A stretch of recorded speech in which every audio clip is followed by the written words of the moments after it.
Saludos amigos, bienvenidos a Valores de Acero. Estamos en el Sembrador ESNE, Sembrador Nueva Evangelización.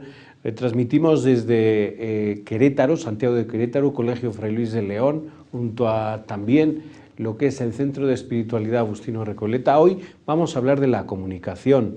Saben ustedes que ha habido una jornada mundial de la comunicación social y bueno, pues el Papa hizo un escrito dirigido a todos los periodistas que se centren más en una verdad objetiva, que el medio de comunicación debe de ser elemento de paz, integrador en la sociedad.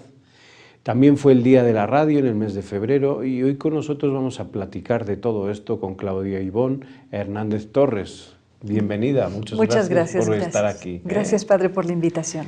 Claudia Ivonne trabaja en un espacio público, ella es la directora de Radio Televisión Querétaro, un estado de México, muy cerquita también de la capital, como a 200 kilómetros. Y bueno, pues tú estás encargado de un espacio público en donde se genera la radio, la televisión, se generan los medios de comunicación. Tu experiencia como estudiante de La Salle, además, la Universidad de La Salle en Celaya, tu experiencia como comunicadora ha sido también de noticias. Así es. La noticia más agradable que has hecho y que le has podido compartir a toda tu audiencia. Híjole, qué complicada pregunta, Padre, porque de noticias agradables, debo decir, desafortunadamente son muy pocas. Es decir, por ahí hay un viejo refrán que dice que las buenas noticias no son noticias. Pero si pudiera decir una noticia agradable que he podido compartir en algún momento con la audiencia, tienen que ver todas con un asunto de justicia social. Es decir, casi siempre las informaciones que yo he manejado derivan de una denuncia, de una inconformidad ciudadana, y cuando tengo que dar una buena noticia a propósito de esa inconformidad o de esa denuncia que fue resuelta, pues para mí esa es una buena noticia. Recuerdo muchas, pero una en particular que recuerdo muy reciente. El año pasado o hace 2 años, un accidente aquí en Querétaro, un funcionario de la administración estatal en estado de ebriedad choca contra un taxi que está parado en un semáforo, llega por alcance, mata a 2 de los chavos que iban adentro del taxi, a uno más lo manda al hospital y lo deja en estado vegetativo durante cierto periodo. Insistí mucho en el tema, hice varios reportajes, varias intervenciones periodísticas y al final, yo no sé si fue el tema que fue abordado periodísticamente, pero al final con la presión mediática que hicimos a través de la serie de reportajes, conseguimos que el gobernador del estado de la pasada administración pagara la cuenta de esta familia. La cuenta del hospital era de más de $1 millón. Y recuerdo que pues la pobre madre que trabajaba de afanadora en una institución, pues no tenía el millón y cacho para sacar a su hijo del hospital. Y pues dadas las características políticas y sociales de ese acontecimiento, pues estuvimos haciendo presión mediática y finalmente el gobernador pagó la cuenta de $1 millón y cachito que tenía pendiente en el hospital. Para mí eso es una buena noticia y así como esas, otras tantas que hay en el haber, ¿no? ¿El medio de comunicación es un elemento integrador en la sociedad o a veces desintegra con la mala comunicación? Yo no sé si haya buena o mala comunicación, Padre. Yo partiría de ahí. Creo que la comunicación es todo lo que vivimos, tanto lo que hacen y lo que no hacen los medios de comunicación. Es cierto que desde la teoría se dice que los medios de comunicación son una parte que le abona a la hegemonía de los sistemas. De hecho, hay grandes teóricos de la comunicación de las escuelas clásicas de los 60s o de los 70s que dicen que una de las funciones de la comunicación o de los medios de comunicación es justo mantener la paz y la armonía en una sociedad. Y cuando un medio de comunicación comienza a informar o a compartir informaciones que alteran el sistema, pues entonces estamos frente a un quiebre, pero es un quiebre histórico y un quiebre social. No sé si buena o mala comunicación o bueno o malo el ejercicio de la comunicación, que yo plantearía que son 2 cosas distintas. Sí es cierto que el medio de comunicación permite mantener tranquila una sociedad, en tanto que da informaciones que nos apaciguan, ¿no? Por eso en la teoría del periodismo, por ejemplo, siempre se cae en las informaciones que son crónicas, es decir, todos los meses de mayo hay notas sobre la madre, porque es el 10 de mayo. Todos los meses de febrero hay información sobre inscripciones, en el caso de México, ¿no? Porque son las preinscripciones en febrero. Esas informaciones, desde la teoría del periodismo y de la comunicación, le dan a la gente la certeza de la estabilidad. Pero hay otras informaciones que ponen en evidencia que el sistema no es necesariamente tan estable. Entonces creo yo que el ejercicio de la comunicación a través de los medios es un juego de equilibrios, porque también el sistema lo necesita, también el sistema, como sistema político, necesita ciertas válvulas de escape. Si no, México estaría peor de caotizado que como lo tenemos a veces y en algunos periodos y en algunos contextos sociales, ¿no? Por eso creo que es un juego de equilibrios con los medios de comunicación. Dicen que la comunicación es un poder más y un poder bastante fuerte. Claudio Ibón, tú como presentadora de noticias y hoy como directora general del Radio y Televisión de Querétaro, de una radio televisión pública, ¿te has visto pues amordazada por dar ciertas noticias? ¿Alguien te ha dicho no, esa noticia no? ¿Existe la censura en el periodismo del siglo XXI? Claro, por supuesto, padre. En el mejor de los casos, la censura se presenta cuando te corren de un medio de comunicación y puede parar ahí.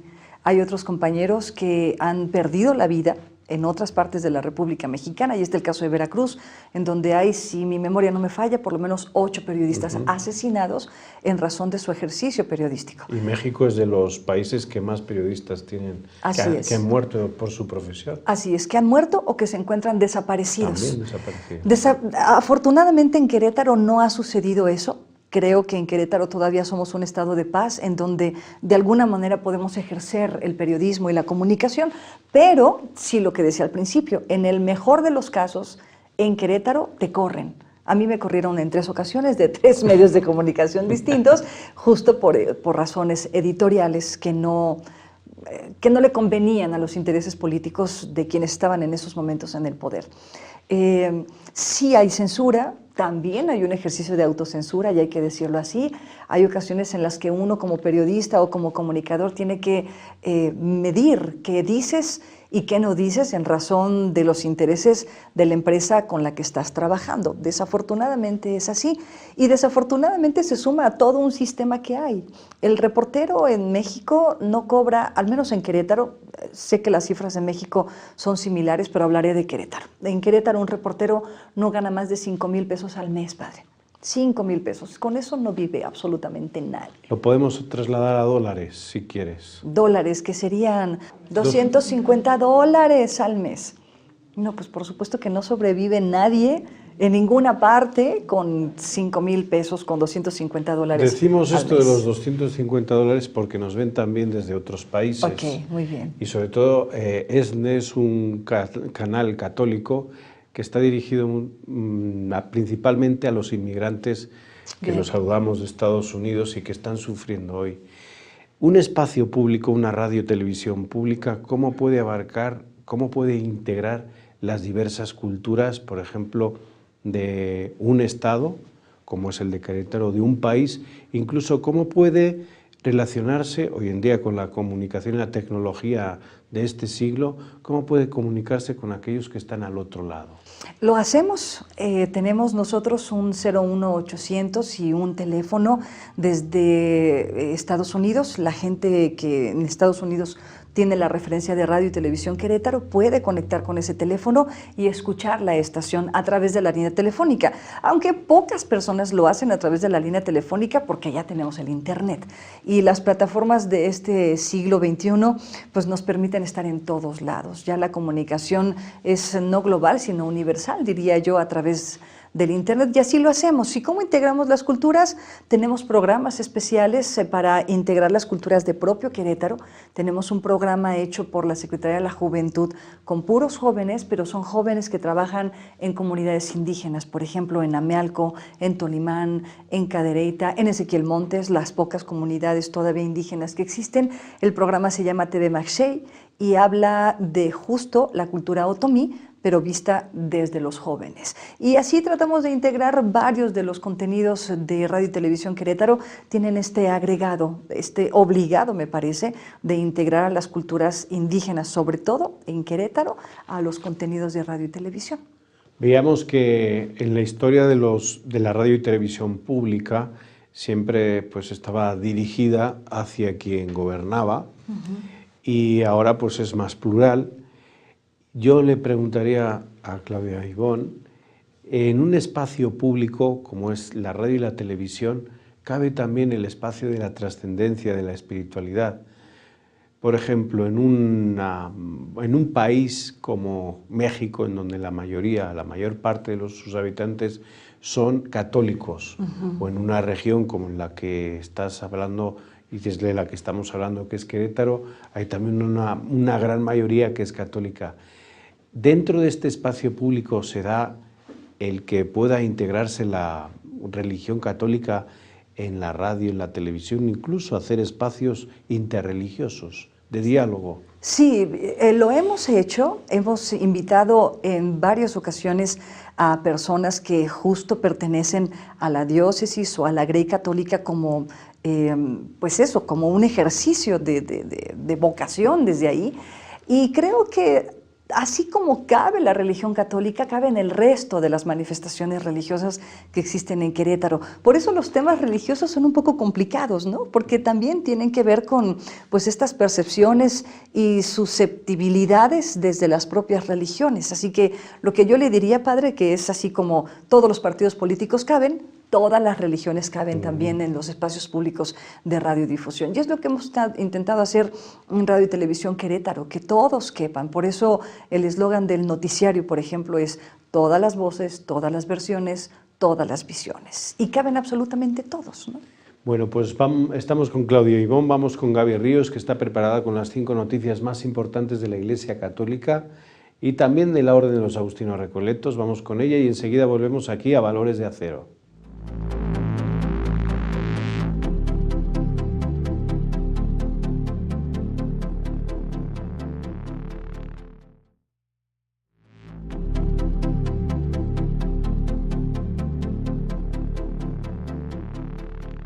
Gracias, Gaby, por esas 5 noticias más importantes de la Iglesia Católica y de los Agustinos Recoletos.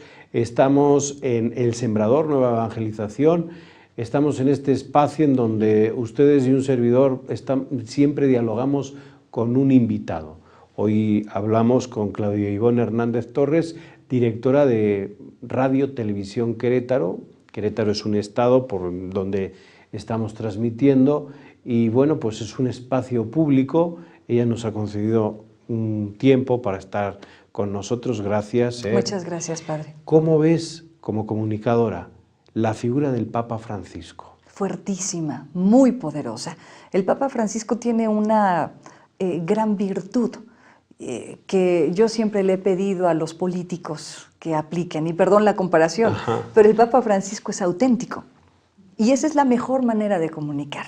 Cuando una persona es auténtica, cuando una persona comunica lo que realmente es, sin pretender ser más allá o pretender ser un cliché, pues comunica así, de manera natural, y es poderosísimo el mensaje. Y creo que el Papa Francisco así lo hace, es auténtico, es un personaje que por naturaleza así es. Y yo no sé si de verdad así sea o no, padre, porque pues por supuesto que la oportunidad que tuve en Roma de estar cerca, muy cerca, tampoco me dio como para platicar con él y echarme un café con el Papa Francisco, que hubiera caído yo.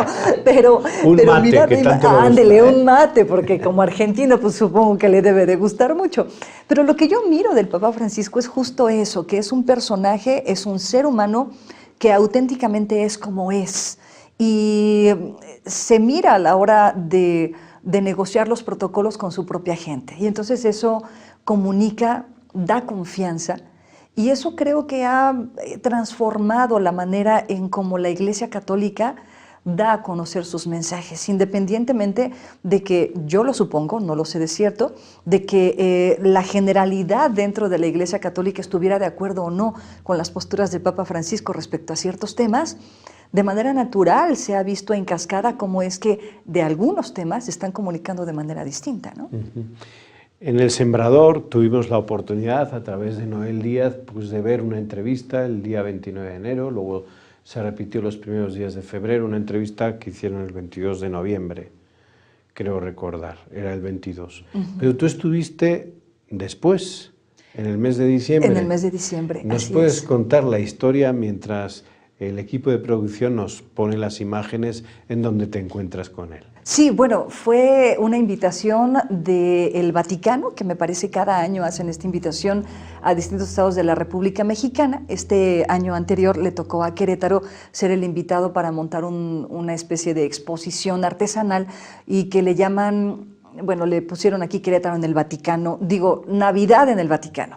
Navidad de Querétaro en el Vaticano, una cosa así. Bueno, el asunto es que Querétaro llevó toda una comitiva de artesanos para montar un árbol y montar varios nacimientos monumentales con las características artesanales de Querétaro. Llevaron a algunas cocineras de Amealco y de Tolimán para cocinar algunas cosas tradicionales de la comida tradicional indígena de Querétaro y obviamente hubo una audiencia con el gobernador del estado y el propio Papa. Bueno, fueron varias autoridades y la experiencia fue muy enriquecedora periodísticamente hablando, padre, porque me permitió mirar toda la fuerza que tiene un solo personaje, como es el Papa. Es decir, era impresionante ver cómo el Papa Francisco estaba en un auditorio lleno, atiborrado de gente, y había gente de distintas partes del mundo. A mí me tocó ver por lo menos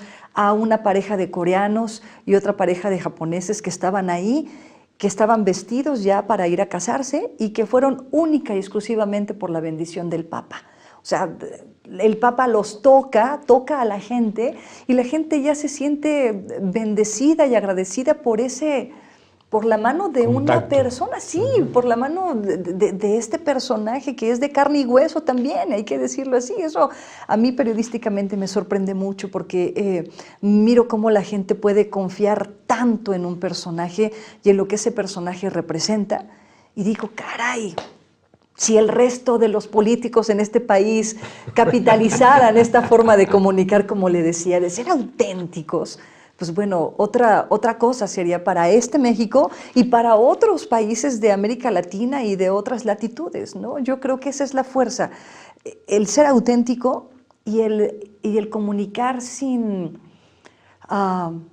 pretender o sin simular. El Papa, en este encuentro que tuvimos allá, es un personaje que fluye naturalmente, pues, que a pesar de todo el ejército que puede tener alrededor, él se brinca las trancas y va y rompe el protocolo y se acerca con una y con otra persona, y si alguno de sus séquitos le estorba, lo hace a un lado y le dice, a ver, yo voy y saludo a fulanito o a menganito, y eso es padrísimo, porque entonces comunica desde lo auténticamente humano. Eso me sorprendió mucho de la visita, y por otro lado me sorprendió también que el Papa puede ser una persona sencilla, simple, natural, que fluye, pero a su alrededor, y eso creo que es una gran enseñanza para todos, hay un chorro de gente que, ay, padre, no se siente en el Papa, se siente en todo el Vaticano, o sea, se sienten de verdad con un poder impresionante. Y eso yo creo que nos debe de quedar de lección.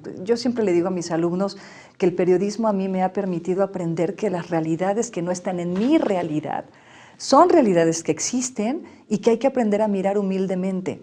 Y pues eso, reconocer que pues no por el hecho de tener un título nobiliario o por viajar a tal o cual lugar o por ganar tanto dinero, pues eres mejor o peor que los demás. Y eso lo aprendí en el Vaticano.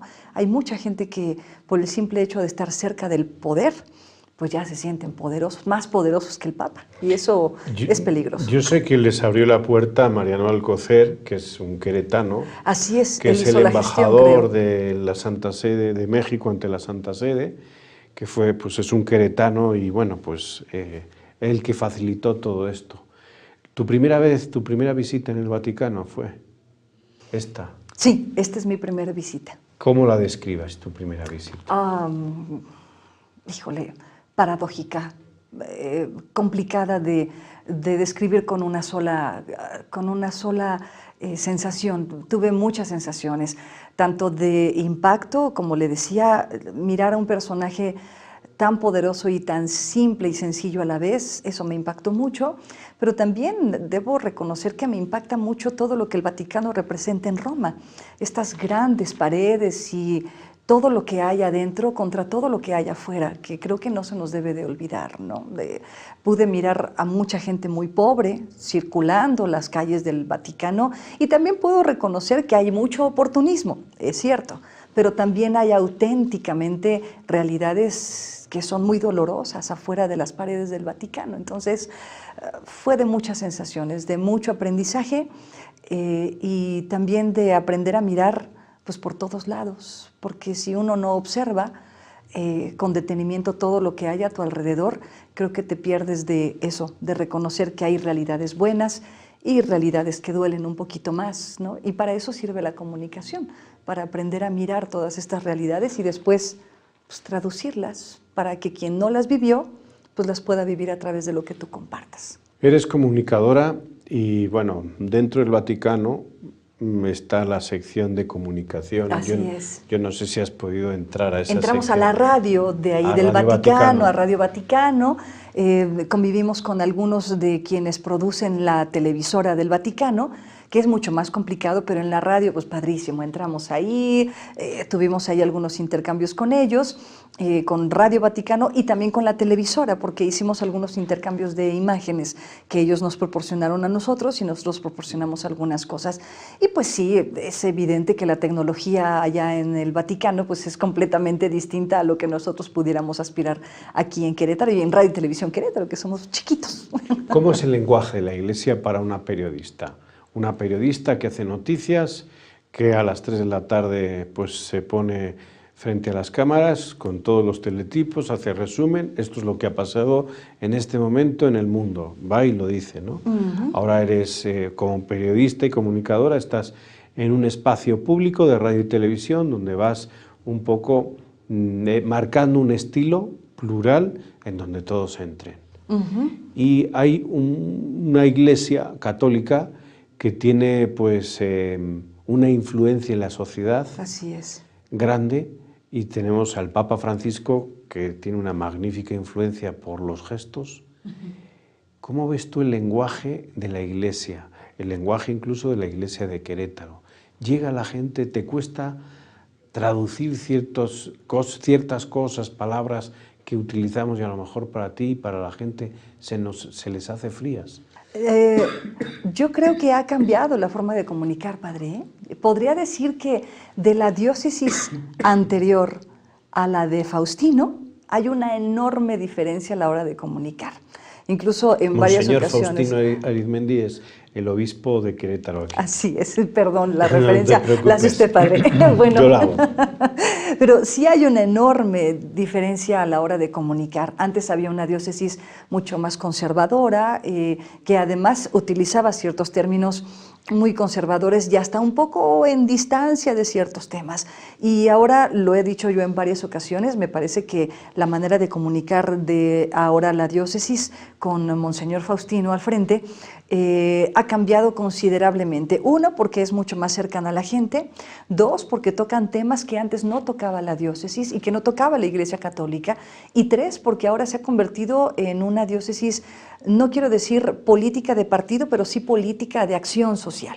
Ya está más con la gente, ya habla más de los temas que a la gente le interesan. Y a la gente le interesa el asunto del gasolinazo, que subió o no subió la gasolina, que subieron los precios de los productos de la canasta básica, que si se construye o no se construye el muro, el asunto de los matrimonios igualitarios, todos estos temas que antes se trataban de manera muy reservada. Creo que ahora la Iglesia ha tenido, yo no sé, a fuerza de, pero ahora lo ha hecho, se ha abierto y de hecho ha hecho una selección de lenguaje mucho más cercano a la gente. Y yo insisto, la manera más efectiva de comunicar es siendo auténtico y cercano. Y creo que eso es lo que está haciendo la Iglesia Católica en estos momentos. Pues nos tenemos que ir, ha sido una gozada estar contigo. Muchas gracias. Gracias por estar aquí, espero que podamos vernos más adelante en otro programa, invitada estás. Muchas gracias, padre. Mucha suerte con toda esa radio y televisión que siga construyendo puentes y derribando todos los muros, aquí, allá y donde sea, que eso es la comunicación, construir puentes. Puentes estamos construyendo con ustedes desde Querétaro, allá, al otro lado, a través del Sembrador Nueva Evangelización.